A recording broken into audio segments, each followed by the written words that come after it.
ہمارے مشائخ نے لکھا ہے کہ اگر کوئی بندہ اپنے کمرے میں آئے اور اس کو ہر جگہ مٹی مٹی نظر آتی ہے تو وہ فوراً فیصلہ کرتا ہے کوئی کھڑکی کھلی رہ گئی اور آندھی کی وجہ سے مٹی کمرے میں آ گئی تو کھڑکیوں کو بند کرتا ہے۔ اسی طرح جب انسان کو اپنے دل کے اندر ظلمت نظر آئے، محسوس ہو، تو وہ فیصلہ کرے کہ دل کی کھڑکیوں میں سے کوئی کھڑکی کھلی رہ گئی۔ پھر انہوں نے لکھا ہے کہ دل کی 4 کھڑکیاں ہیں۔ سب سے پہلی کھڑکی انسان کی نظر، جس انسان کی نظر غیر محرم پہ پڑتی ہے اس کے دل میں ظلمت آتی ہے۔ اگر وہ اپنی ظلمت کو کم کرنا چاہتا ہے تو غیر محرم سے اپنی آنکھوں کو بند کر لے، دل کے اندر نور آ جائے گا۔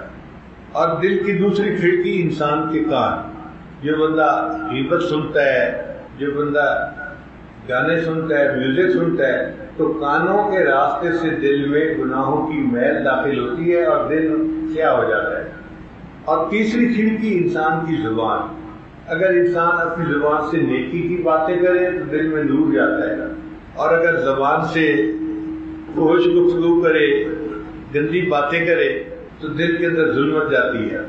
اور دل کی چوتھی کھڑکی انسان کا دماغ، دماغ کے اندر اگر نیکی کی سوچ رہے، نیک خیالات رہیں تو دل میں نور جاتا ہے، اور اگر دماغ کے اندر گناہوں کے خیالات رہیں تو ظلمت جاتی ہے۔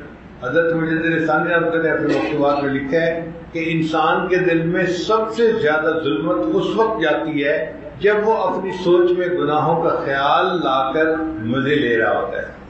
جب گناہوں کے بارے میں سوچ سوچ کے مزے لے رہا ہوتا ہے، اس وقت سب سے زیادہ ظلمت اس کے دل میں جا رہی ہوتی ہے۔ ہم اگر چاہتے ہیں کہ دل منور ہو تو اپنی ان 4 کھڑکیوں کو کنٹرول کر لیں، ظلمت ختم ہو جائے گی اور دل منور ہو جائے گا۔ اور جب دل اللہ کی محبت سے بھر جائے گا پھر ہمیں اللہ کی محبت کا لطف آئے گا۔ نماز پڑھنے کا مزہ، تلاوت کا مزہ، دعا مانگنے کا مزہ، اعمال کی توفیق ملے گی، انسان کی زندگی بالکل مختلف ہو جائے گی۔